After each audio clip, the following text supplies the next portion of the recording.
Amen.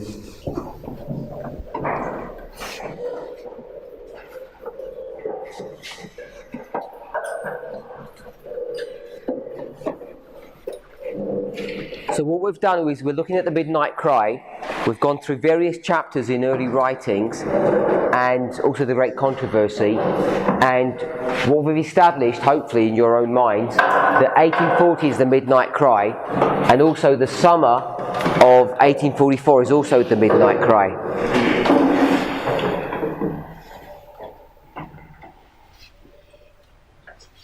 And the characteristics of the midnight cry is that it explains the past, the present, and the future. I may not have emphasized one point. Do you have the other pen?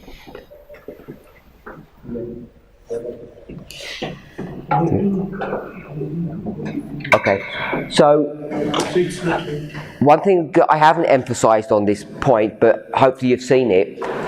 When does all this happen? When does all this information about the past and the future and the present, all this light, when does it all happen?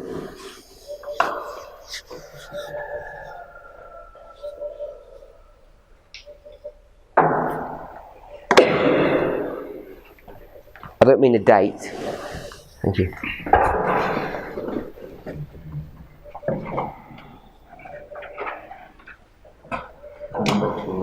Sorry? Not how, when. When does it happen? When does all of this, when do you begin to understand about the past, the future begins to be explained? Where are you when all of this is happening? Sorry? In the summer.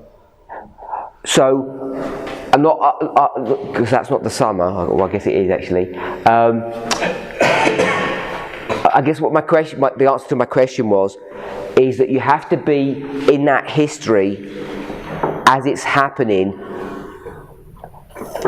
for you to understand the past and the future. You can't know it beforehand. I guess that's what the only point I wanted to see. I don't know if that kind of makes sense.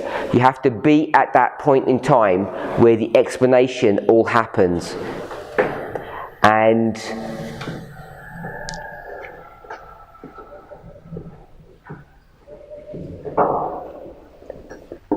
when that explanation is happening,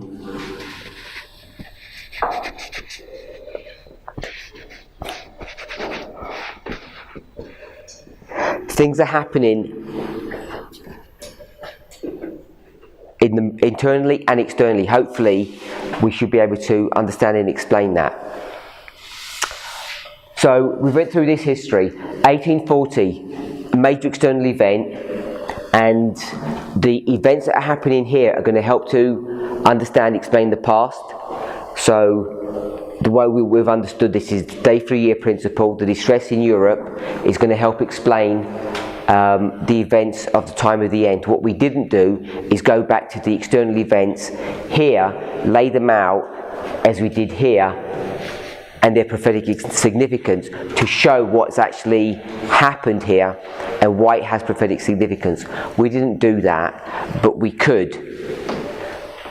What is happening here in 1798, as a quick example?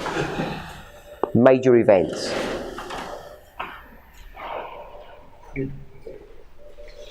Papacy receives a deadly wound. So, papacy receiving a deadly wound, and I don't know if we could argue that the United States is rising up, because I'm not sure if you can identify that in 1798 per se. So if the deadly wound's been given, then what can we explain or understand about that history?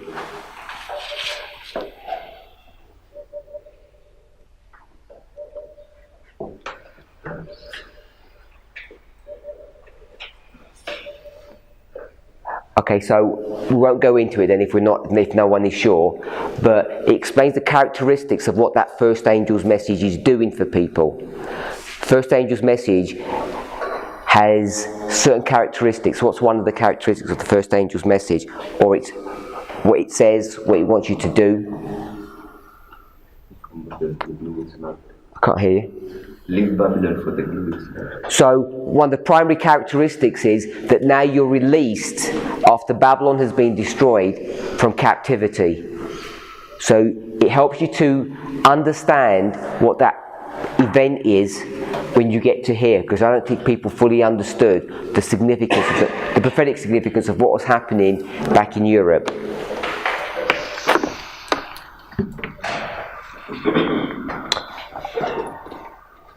So there's many more things we could go to. We could go to the War of Independence, and we could begin to explain the War of Independence and what significance that had, why it was important that America is rising up. There's many things we should be able to go back into this history and explain through this event here in 1840 that you couldn't explain before. Proclamation of that first angel comes at the right time, because before that time we see the situation which was in France and which was engulfing the whole of Europe, whereby people were dishonoring God and choosing some other God. In the whole of Europe, you can show that. In France, it's now escalating, it's spreading other parts. So that message which now comes and says, fear God, you see it comes at the right time. So we've done that. We go to prepare you for the future. We've explained that quite a lot now. We've looked at I've called it the 1842 chart. We've looked at Fitch. We've looked at Snow. 1842 chart, which is 1843 chart, obviously. The name itself is preparing you for 1843. Fitch is telling you to come out of Babylon, indicating that the second angel's message is there. He's not going to use Revelation 18, he's going to use 2 Corinthians 6:17, I think. Snow is also beginning to understand that from February to April, about his own message, which is the message of the second angel, and all of that's happening beforehand. So there's that preparation time. We've got 300 charts. We've got Gideon, Spartan, the Foxes. We didn't look at 300 years of Enoch, 300 pennies for Mary's oil. Then we go to the summer of 44, and we see the same characteristics. This one perhaps is easier because we have more information on it. In fact, this is the one that led us to this understanding. In the summer, you can begin to understand the past. What you're basically understanding is the disappointment, how it happened, why it happened. And connected with the disappointment, the major thing you can understand is why there's this persecution happening. So they're both connected points. The mocking and the persecution is that we can see that the Protestant churches have basically become Babylon. So it explains that, and perhaps they couldn't see that then. And the other thing they're looking at is the tarrying time, the disappointment, and they can pick that up from Matthew 25. All that can be understood in this history. The second angel is speaking. The situation between Protestants and the Millerites is getting worse, and they're getting to a place now that they're going to call the people out of Babylon. That's this voice that they hear here. And there are 3 meetings. There's Boston, Concord and Exeter. And Boston is going to be explained as the midnight cry, which is going to explain all about the tarrying time. We can go to Habakkuk and Ezekiel to explain the tarrying time. It can all be understood because now they're understanding that July 21st is midway. Concord we don't have any information of. We could go to the name and we could begin to see what the word Concord means and its significance. And then Exeter, there's the final separation, fanaticism ends. There are 3,000 people there, which is parallel in the 300 charts. The cry is given all around, and there are 2 messages that we can see there. One of them is an untrue message saying that we don't have any direction, and the other one saying that we do have direction. And And I don't know if anybody thought about that. We know that July 21st is midway. We've got that here. We know that Concord is midway between Boston and Exeter, and I'm suggesting therefore Exeter should be midway between something. So you'd have to work out some dates because it's all about time. So we've done that. There's this preparation now for the future. Preparation for the future is about the 7th month. It's called the 7th month movement. Obviously we'd looked at early writings 248, 260 and the True Midnight Cry document. All of that is showing us that third angel's message is going to arrive, what the great move that's going to be in heaven. October the 13th. October the 13th is going to prepare you, because what is October the 13th?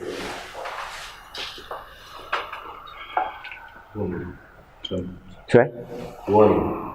It's the Feast of Trumpets. It is the first day of the 7th month. If you're going to make October 22nd the 10th day of the 7th month, and you just go back and see what the Feast of Trumpets is, it's a warning to prepare for what's about to come.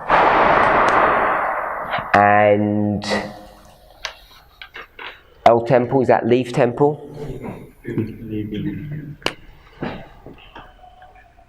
Oh, the Living Temple, sorry, yeah.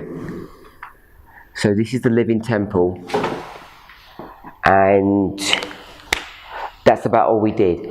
What did this mean, by the way? P1 and P2. What did we say that meant? Sorry? Oh, yes.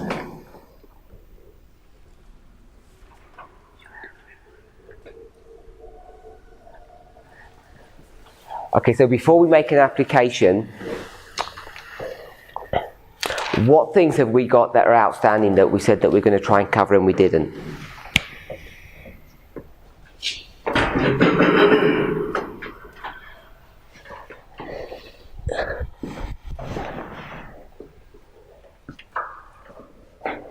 Someone had a list of things they said, oh, you haven't done this, you haven't done that.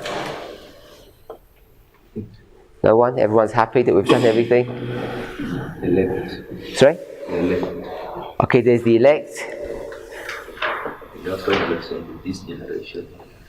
All these things, this generation. So let me just tell you what I think about that. You get Matthew 24, and hopefully now we can see that it's in 3 parts, 3 dispensations. The disciples, the 1260, and the end of the world. And in verse 34, is it 34? It says all these things.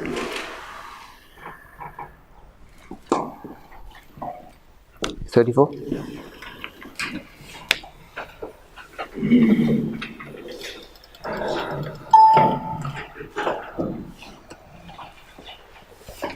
Yep. Is it verse 34? Okay, so someone tell me what contextually all these things mean according to their understanding. What do they think it means, all these things?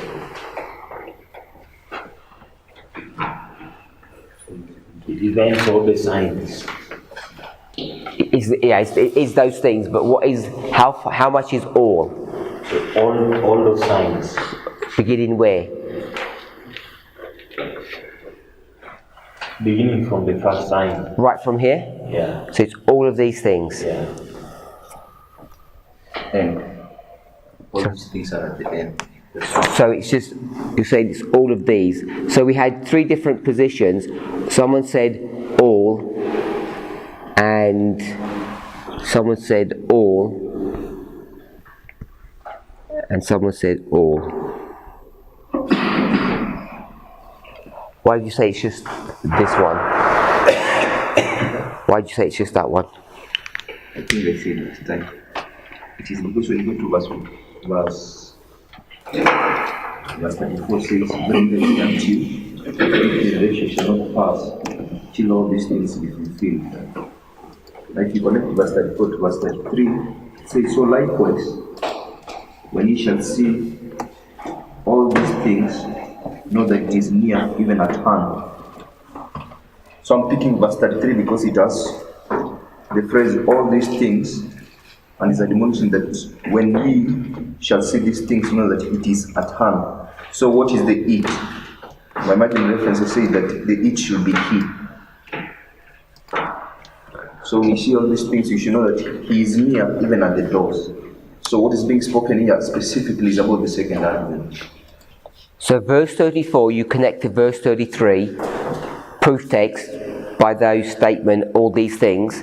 And then verse 33 says, it is near. It's going to tell you what is near.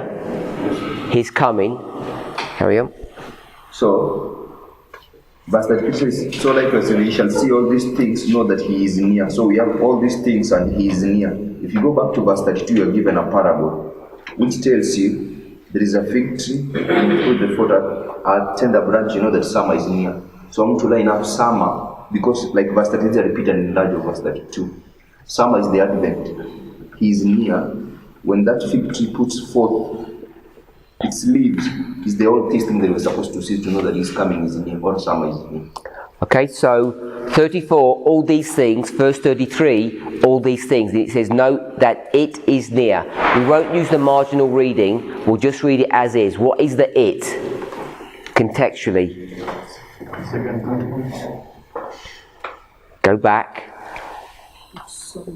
It's the summer, isn't it? Can we see that? When you see, so likewise, when you see all these things, so all the things must be something to do with the fig tree.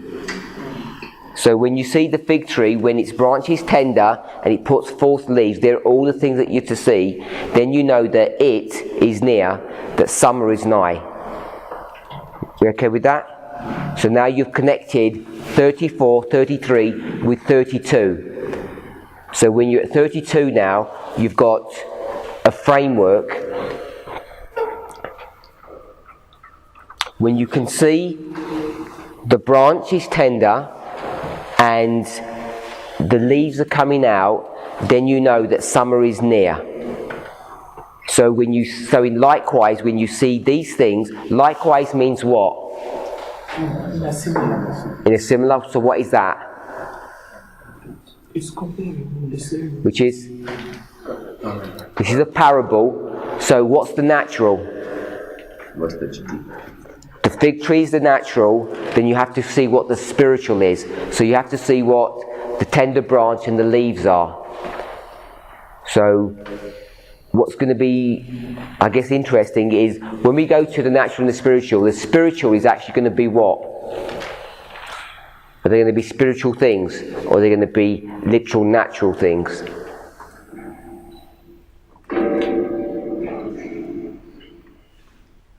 It's going to be literal natural things, isn't it? So an example, I'm not saying this is correct, when you see the branches tender, then you know all these things are near, and you could go back and say when you see people killing each other, that would be the leaves. But seeing people kill each other is a natural phenomena. It's not something spiritual normally that we would think of. We can see that? Okay? So we've got back to verse 32. We know that his coming is near, because we can do the marginal reading, but we can also tie it back to verse 32. And now there's this parable that's been created. So I've explained verse 34, 33 and 32. When you look at this story that Jesus is giving, it ends in verse 31.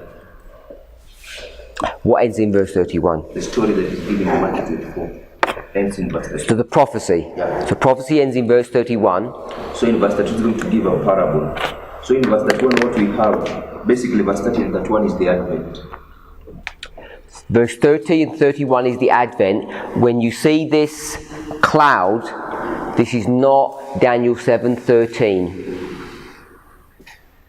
I'm saying I don't believe that's actually even correct to do that. When we see him moving from one apartment to another, you can't put that in that passage and be true to what the intent is.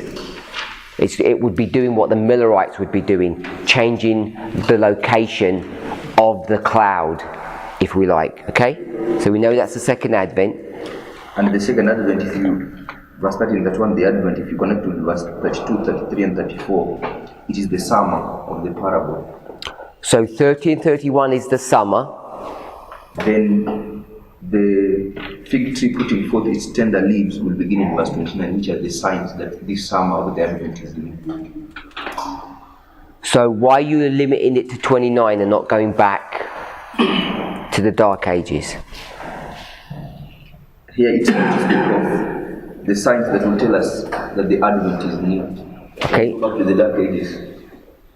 Like, what are you saying? In the beginning from 538, I don't see how there is a habit here that is coming is new. Okay, so you're going to use the logic. 34 takes you to 33. 33 is the comparison of the parable of verse 32. That it is the second coming, and it's also the summer. So if you go back to 31, 31 is the prophecy. 30 is connected to 31, which is basically the second coming. This is Revelation 1:7. That would be the summer. And then you go back to 32, the natural. You have spring, doesn't say spring, but you've got spring and then you've got summer. The two seasons that are next to one another. When you see the branch, you know that summer is near. It says nigh. Verse 33 it says, when you see these things, you know it's near. How far can you go back? Can you go back 2,000 years and say, we know that his coming is near? Can you really do that? In the disciples' mind, can you do that? If you're a disciple, you can do that. It could be near. We know Paul is going to deal with this issue because the people of his congregation, what's happening to them? In Thessalonians, what's happening to all those people? They're dying, and when they die, there's a problem. Because what are they expecting to see? They're expecting to see the Advent.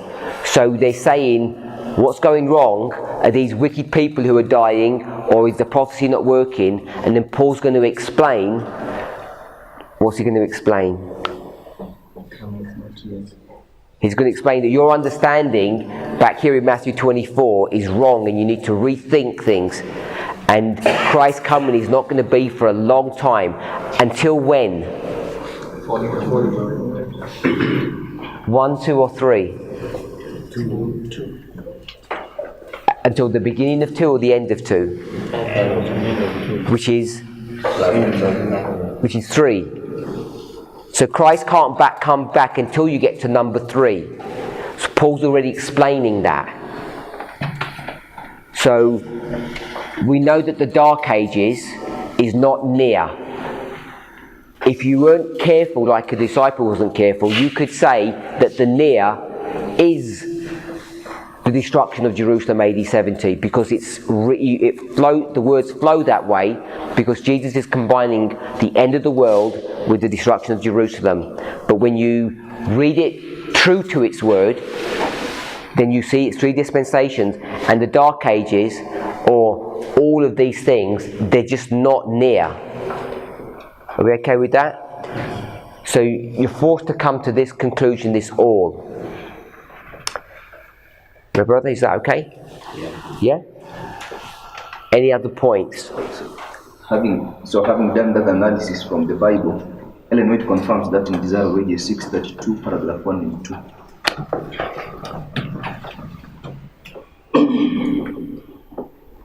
2? Paragraph 1 and 2.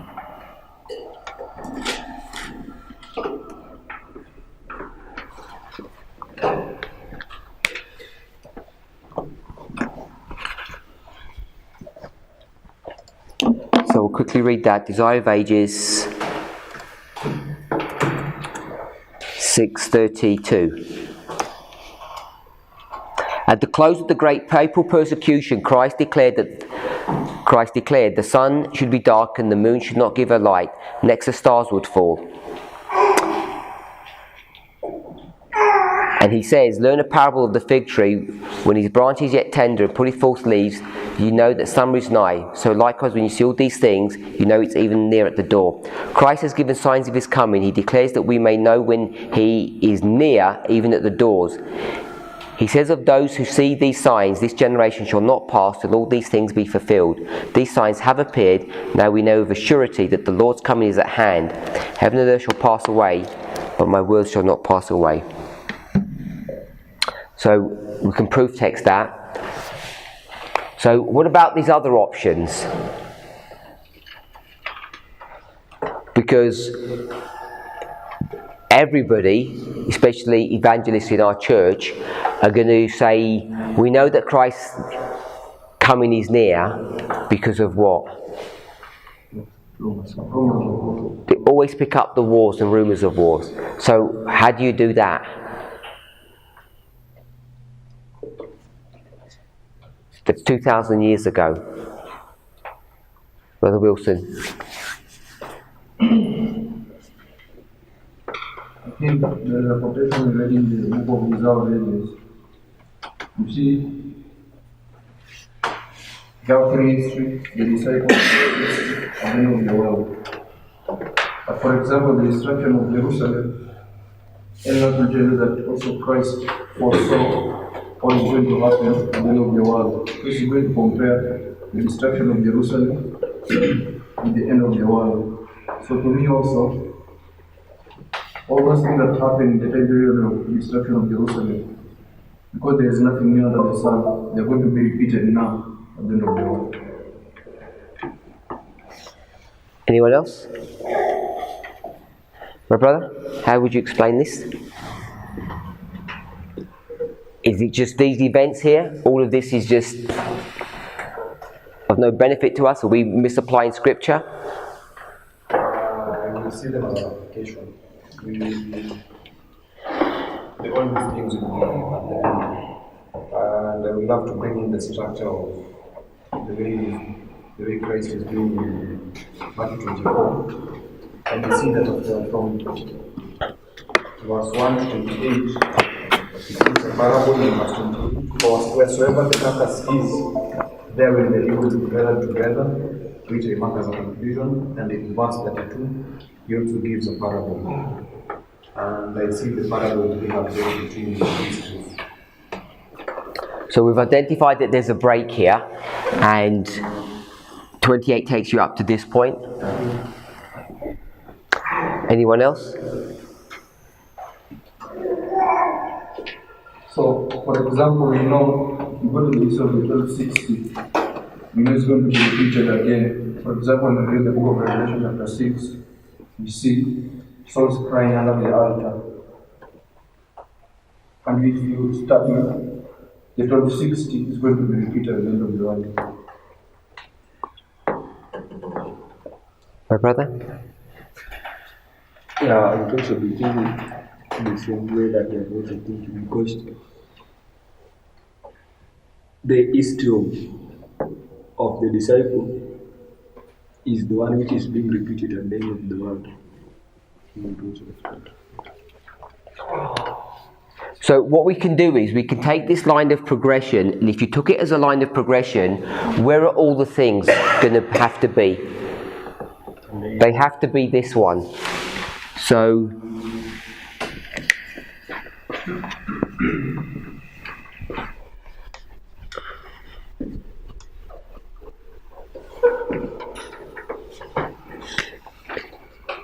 if we use progression, we're going to begin here and go all the way to the end, and all the things have to be here.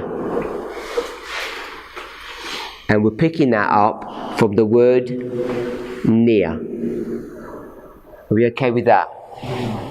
But we know we can use two principles when we look at any kind of history. So we can use progression, and what else can we use? We can use typology, or what we might call line upon line. So then what we would do is what? We'd get a pair of scissors and we'd begin to cut up this history. So we'll cut the history here. We know there's a break of about 400 years, and then we'll cut it here.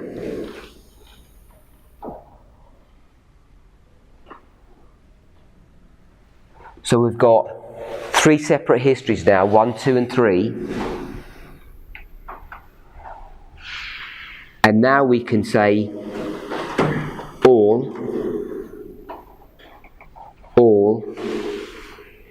and all.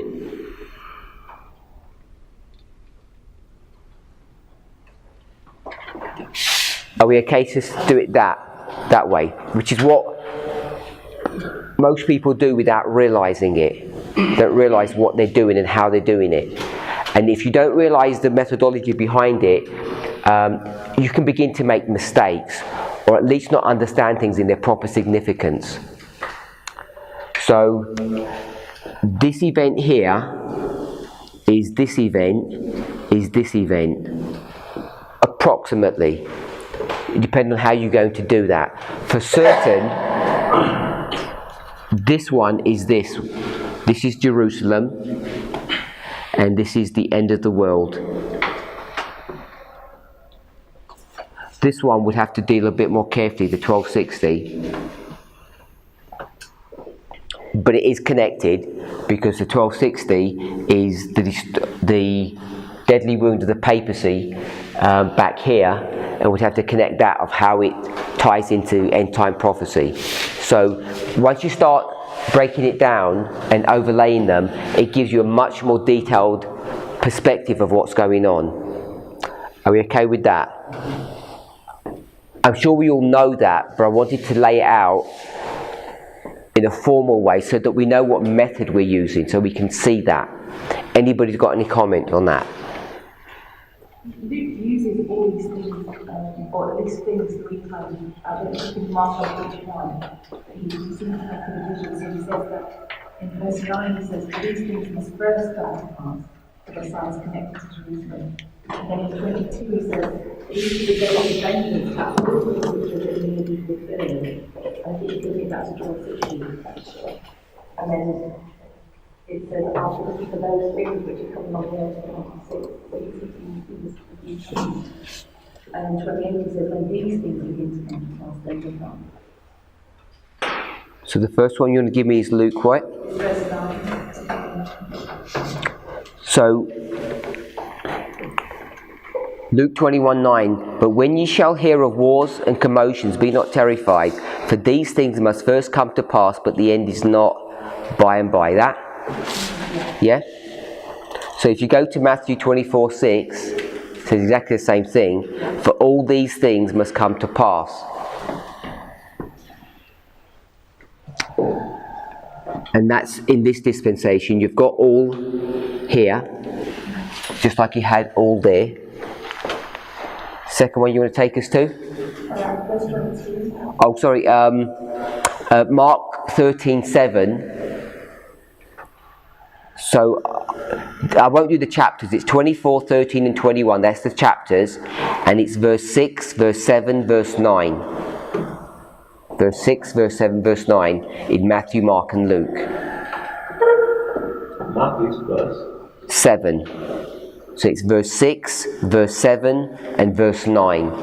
Matthew, Mark, Luke. So the next one you want to take us to? Oh, in Mark it says, for such things must be. I'll read it, all 3 of them. All these things must come to pass, for such things must needs be, for these things must first come to pass.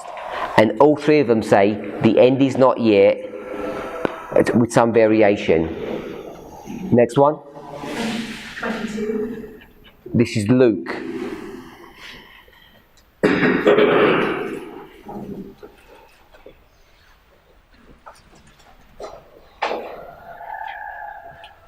Luke 22. For these be the days of vengeance, that all things which are written may be fulfilled. So this all there verse 22 is still in this passage here. So you got, they're both in that same section. You agree with that? Verse 22, there is no equivalent in Matthew or Mark. It's a statement that's on its own in Luke 22. There is no parallel passage to that. If you want to see the context, if you went to Luke 21, then let them which are in Judea flee to the mountains. That's Matthew 16 and Mark 14. So Matthew 16, Mark 14, Luke 21. They're the parallel verses. Then Luke 22 says, for these are the days of vengeance, that all these things which are written may be fulfilled. And then verse 23 says, woe that has child. And then Matthew and Mark have the same, which is Matthew 19, Mark 17. Was that too much information? Matthew, Mark, Luke, it's 16 to 18, 14 to 16, and 20. Sorry, 21. Then you have 22, and there's nothing there. Then you have 23, and it's 19 and 17. These are all the verse numbers. The next one. And then, before the next thing, I want to pick up the end of verse 24. I think this shows the access on between 22 and 24, the word fulfilled. Because now it's talking about the dark ages. And I don't think you make that link that 22 is referring to instruction for Israel, but also could be referring to this 12:6 that we seem to be thinking of. It talks about world democracy, suffering and great distress and around, which shall fall by the sword, and Jerusalem shall be trodden down to Gentiles. So you have to connect to that, but then that's instruction for Jerusalem as well. And he says, until the times of Gentiles be fulfilled, and so he say, which are written may be fulfilled. So I don't think it has to see, we can say that that's all connected. So all that it kind of finishes off that by saying all that's going to be fulfilled. I think you're trying to stretch those words out to put a all here for the verse 22 all. Well, at least they're fulfilled. Fulfilled mark at the end point of the section, and then it starts at 24. So we're going to be 5, and there should be signs in the sun and in the stars, and that's a section. So that's not fulfilled.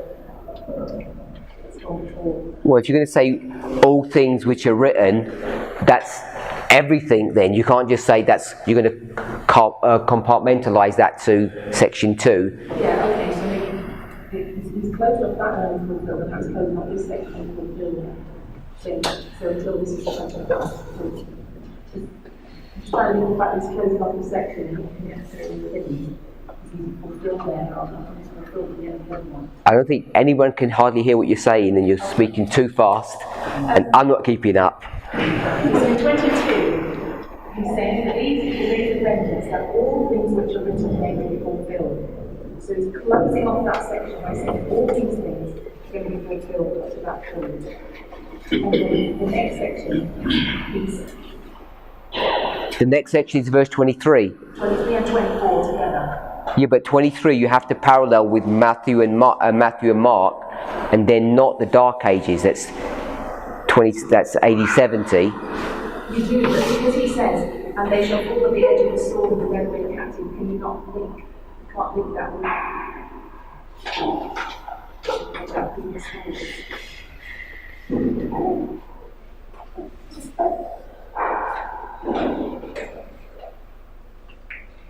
even if you could, would you say that he's finished that section which is all to be fulfilled, and now he's saying, until the time of the Gentiles be fulfilled, he's now closing off that section, and then he starts a new thought, and there shall be signs of the sun and the stars.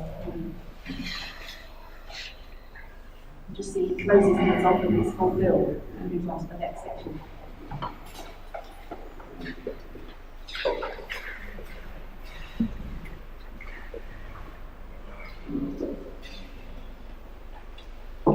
So you want to pick up the word fulfilled.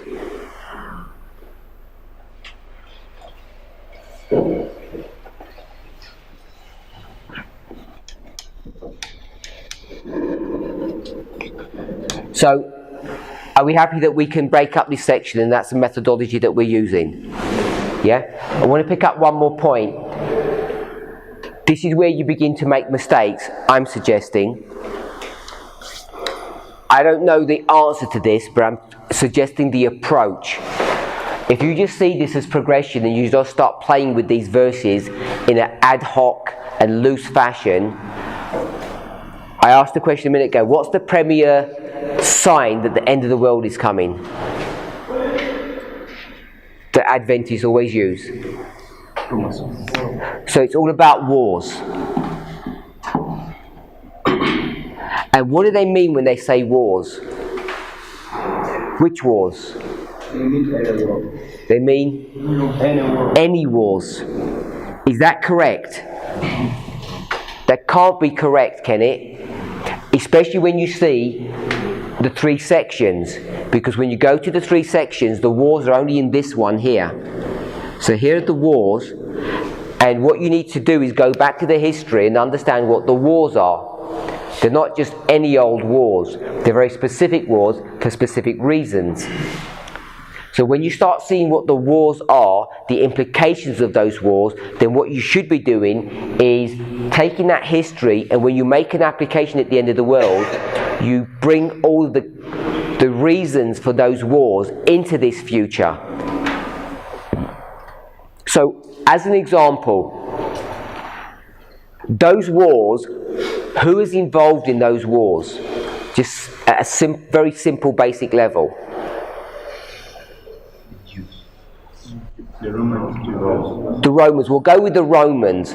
All these wars are connected with Rome, and Rome is the king of the north. So what you need to do when you come here and you're going to apply wars, you need to see wars that are connected to the king of the north. You might argue that every war at the end of the world is connected with the king of the north, but I'm not sure if that is really true. So that's just a simple way of thinking about the necessity of doing it this way, making it into 3 individual components or sections, and being careful about the original intent, the original history, the context, and then making a proper application. So the wars, there's internal civil war going on, there's vying for power, there's a war between Rome and the Jews. So there's many things that are going on, but they're all centered about Roman wars, not just wars in general. So you can't just take wars and say, well, that's what's, because there's lots of wars nowadays, that's what's being discussed. Is that okay?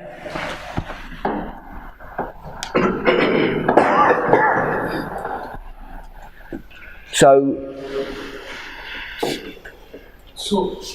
I was thinking, like, if all these things are Roman 3, then, okay, let me make a comment first, then I'll ask the question.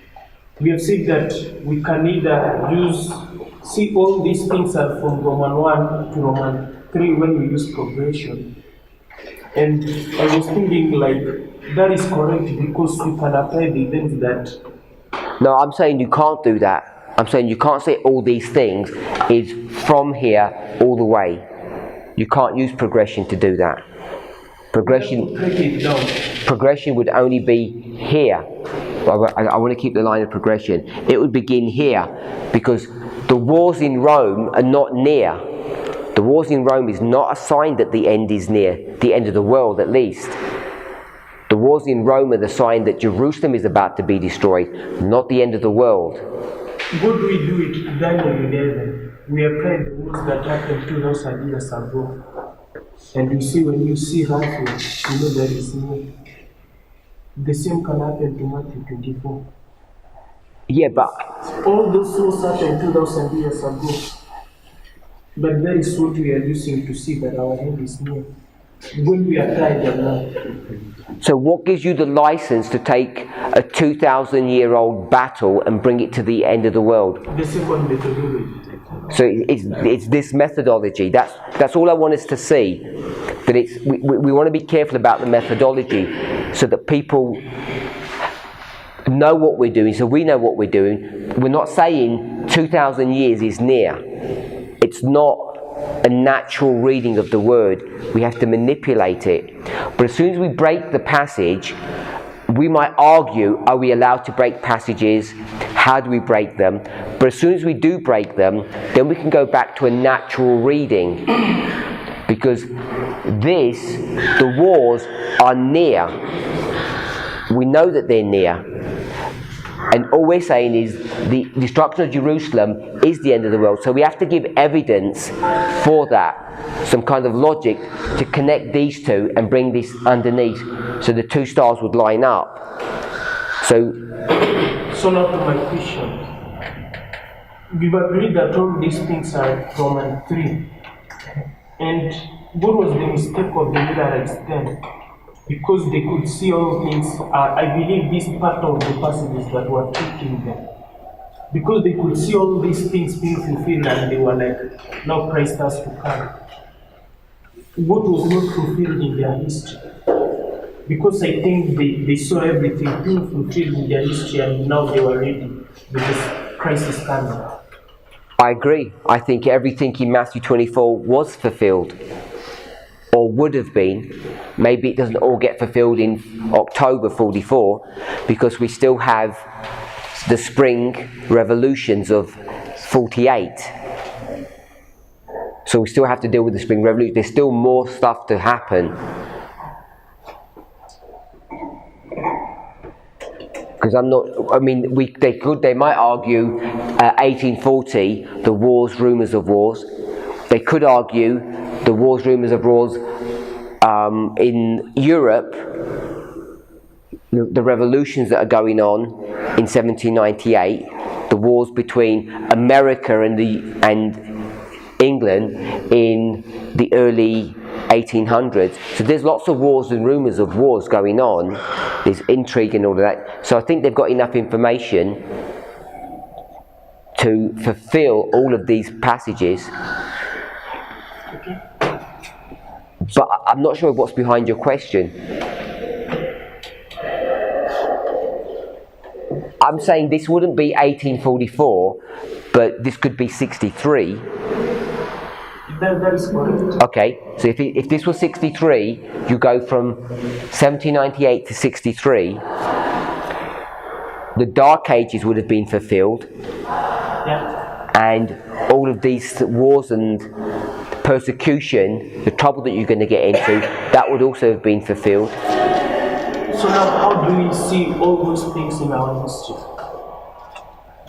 How do we see them in our history? Yeah. How do they help us to see that the second Christ is coming? They have already been fulfilled past our history. Because we make applications. Brother Wilson said the 1260 is going to be brought here to the end of the world by using Revelation 6, 9 to 11, and then Revelation 20, verse 4. You can connect those two together. It becomes much more difficult to get this one and bring it to the end of the world. Yeah, then my opinion could be, as we are bringing them correctly, Roman 1, Roman 2, and Roman 3, Roman 3 takes you to... You keep on saying Roman. That is what 1 to 3. Numerals. Okay, that's fine. I thought you meant because I never said Rome. Okay, so let me use history 1, history 2, and history. No, the only reason I said that, I'm okay if you want. I thought you were trying to make a point, because this is Rome 1, 2, and 3. It's a triple application. Yeah. This is pagan, papal, and modern Rome. I wasn't sure if you were trying to say that. Because I never mentioned Rome, I just said 3 dispensations, and you said Rome. So I thought you meant Rome, because it is Rome, isn't it? Isn't this pagan Rome? Papal Rome, modern Rome. So it is Rome. I thought you were trying to make that point. And if you did use Rome that way, it's a further line of evidence that actually we do have triple application to me, this is a neat way of explaining triple application in a soft way, because we know which Romes these are. This is after the deadly wound has been healed, papal and pagan. That's all clear, and we know that they're all happening at the end of the world. So you know that pagan Rome is going to happen at the end of the world. So we can do a lot with that just by. That's why I thought you were making. That's one of the points you were making, that you can make it Rome. Okay.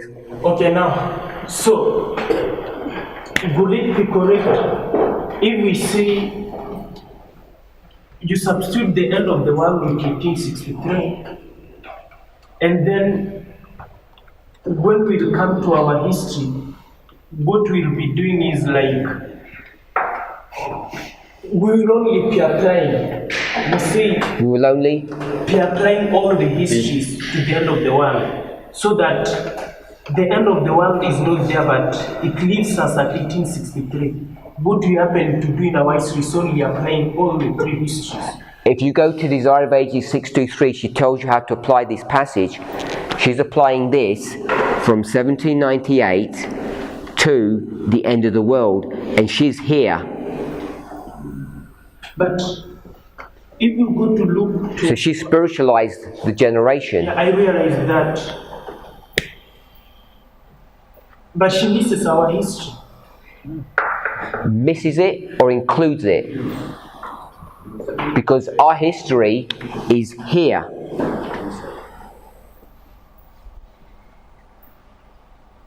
So she's included our history.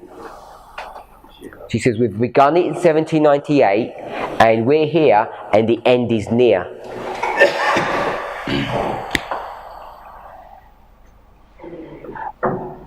The more I'm suggesting, to whatever you think, the more you see Ellen White's writing, she has no visibility of this history in the way that we do. She just says, Christ is going to come back now in my generation with me. She has no idea. I don't mean that she's going to die, I don't mean it in that way, but she doesn't have this idea that this waymark here, this one here, is this one. She won't do that. She's not going to recycle information like get Daniel 11 verse 40 and break it into two parts, use a chiastic structure and say this is the time of the end and this is the time of the end. She always says at the time of the end 1798 and in the time of the end. She doesn't have these two time of the ends. So she's never going to give you a model that you can go to. I don't think that you can go and say, see, we've got this separate unique history. It's all present tense. She admonishes and rebukes people for projecting into the future and say, by the way, we're going to all die and Christ is coming back in 100 years. You're not allowed to say that. So everything is present tense. She has no visibility that, at least in her writings, I don't know what she thinks, that she's going to die and other people are going to be raised up. And worse than that, we're going to literally go to 4 or 5 generations. Because you've got people today who are like 4th, 5th generation Adventists, and their first generation is in the time period of Ellen White. So we're about 5th generation now, literally, not prophetically, maybe even 6th, depending on how when you got married. She doesn't do that. All she keeps on doing is this history here, the Millerites, and I don't think she teaches anything besides that. What we're now doing is we're creating this waymark here. I don't think she gives you any help, and this you have to do through structures or line upon line. And the key verse is verse 40. But I don't know if that was what your question was or your point. Yeah, that was not the point. But I've seen the question I wanted to ask is already answered. Is already answered. Okay. Yeah. So lastly, you may have done that, but probably I missed it. So when you go to Luke 21 now, you realize that. Which verse? Luke 21, verse 27, verse 28. 28. Yeah. Let me get there.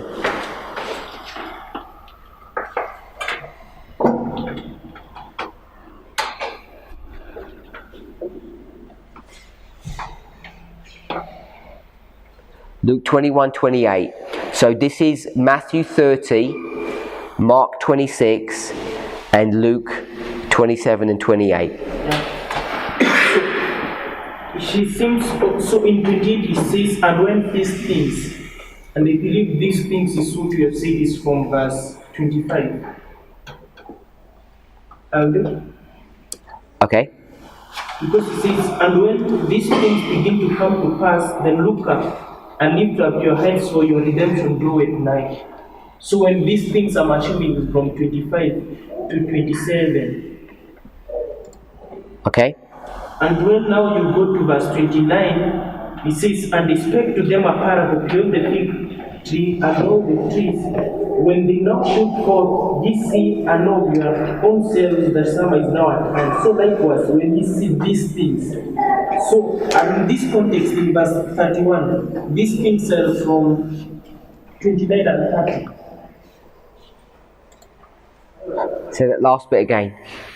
I'm saying, when you go to verse 31, Luke will mention, so likewise, ye when ye see these things. So in verse 31, which are these things? 29 and 30. Okay. So Luke seems to say these things of 25 and 29 without Matthew 24. In Luke, they are separate events, and what upon somebody comes and say the things that the generation is supposed to see, they are only 29 and 30. The problem that Brother William is bringing up is in Luke 21, verse 28, there's no equivalent verse in Matthew or Mark. So in Matthew, it begins in verse 30, then shall appear the sign of the Son of Man in heaven. Then shall all the tribes of the earth mourn, and they shall see the Son of Man come in the clouds of heaven with great power and great glory. Mark 26 says, then you shall see the sign of the Son of Man coming in the clouds with great power and glory. And Mark and Luke don't have the beginning bit of verse 30 of Matthew. Matthew says, then shall appear the sign of the Son of Man in heaven, and then shall all the tribes of the earth mourn. Mark and Luke don't have that. They don't have this bit when it says the signs. All both Mark and Luke say is, then you shall see the sign of the Son of Man, then you shall see the Son of Man coming in the clouds of heaven. It doesn't mention about the sign in either of those two books.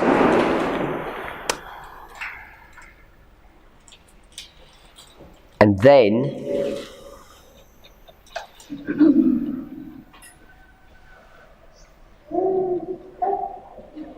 Luke 28 says, and when these things begin to come to pass, then look up and lift your heads, for your redemption draweth nigh. So, what are you saying 28 is referring to, or people might query? I'm saying 28, these things are from 25 to 28, and from 25 to 27. Distress relations.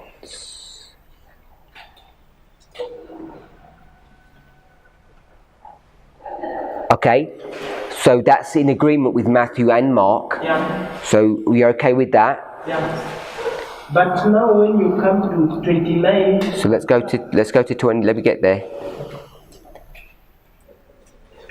So Matthew and Mark, when it says all these things, it was connected to the parable. We have to use that parable to go back. But in Luke, you don't have to do that. It's directly in the passage itself. That's what you're saying? Yeah. So let's go to...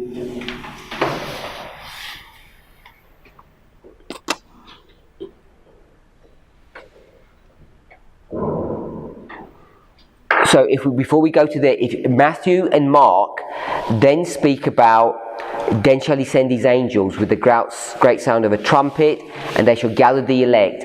That's not in Luke either. There's no information about that in Luke, about the angels. So there's none of that.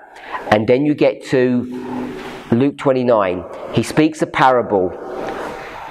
Mark 28, he speaks a parable. Matthew 32, he speaks a parable. So all of those three verses now come into line again. So now he speaks a parable. Behold the fig tree and all the trees.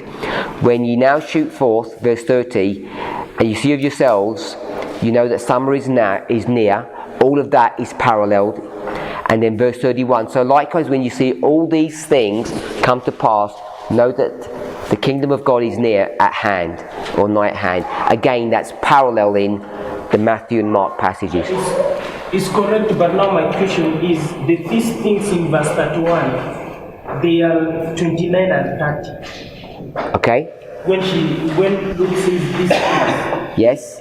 they are 29 and 30. Yes. And then now, my problem is, now verse 32 will say, verily I say unto you, this generation shall not pass.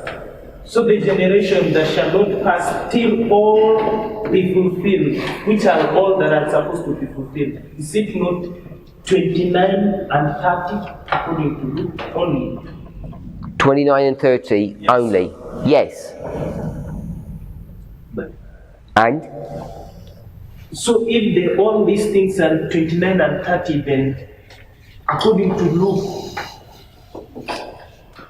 what justification do we have to start them at 1798 if it's only 29 and 30? What is 29 and 30? Tell me the history of 29. That is what I'm looking for. And we didn't. 29 isn't history. It's a parable. Parable is an actual translation of something that has already happened. When you go to verse 30, no, 31, likewise when you see all these things, when we did that in Matthew, you seemed to be happy. You didn't complain about Matthew. Yeah, it's because Luke seems to separate them, but Matthew does not. If you ignore Luke 28, they're identical. So likewise, when you see all these things, know that it is near, even at the door. The word likewise in 31 is the same as Matthew 33. I think it's virtually exactly the same phrase. You went from 34 says what? 34 says all these things, and then when you ask all the things what they are, you go to 33, it says all these things. And it says, so likewise when you see all of these things, and likewise is connected to a parable. So the parable is the natural that's going to explain the spiritual, and the likewise, when you know that it is near, that means the summer is near. Luke will be identical. Yeah? So all that Luke is giving you, he's giving you an additional piece of information in 28 that ties you back to verse 25. And verse 25 is 29 to 31. So if we did it through Luke, Luke would have been easier. It would have been much easier to define that, because it says all literally in the prophecy, not in the parable. We wouldn't have had to gone back to through that route. Yeah, I think I've seen what I've been missing. Okay. I agree. I was missing the fact that I was assuming these things and these things, they are different in Luke, but I've seen if it's a parable, it takes you back. So what I agree with Sister Emery is that you've got all the things here and you've got all the things here. I'm not sure if we can do all the things into this one, because verse 21, Jerusalem shall be carried into captivity by the Gentiles. No, that's not 21, is it? The Gentiles is 24. 24. When you get to that, it merges these two histories into one, because Jerusalem now becomes spiritualized from literal Jerusalem to a spiritual Jerusalem, which is the church, the captivity. So seeing that merging into one, I think it's all merged into one, it's kind of a bit closed if I think. all these things which are maybe fulfilled in 22. I was just trying to pick up all those things. It's kind of saying it's all done when that starts in the section. But what got lost in that dialogue was that all that's being brought to view here in Luke is not the all of Matthew. It's a different verse.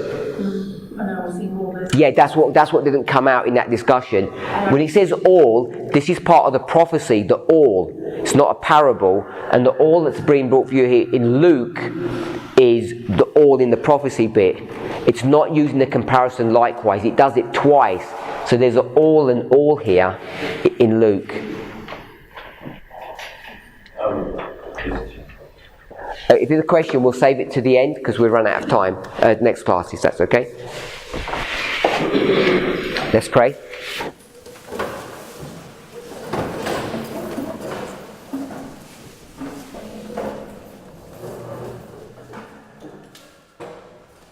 Heavenly Father, we ask and pray for a blessing upon this preparation day. Please guide and direct us.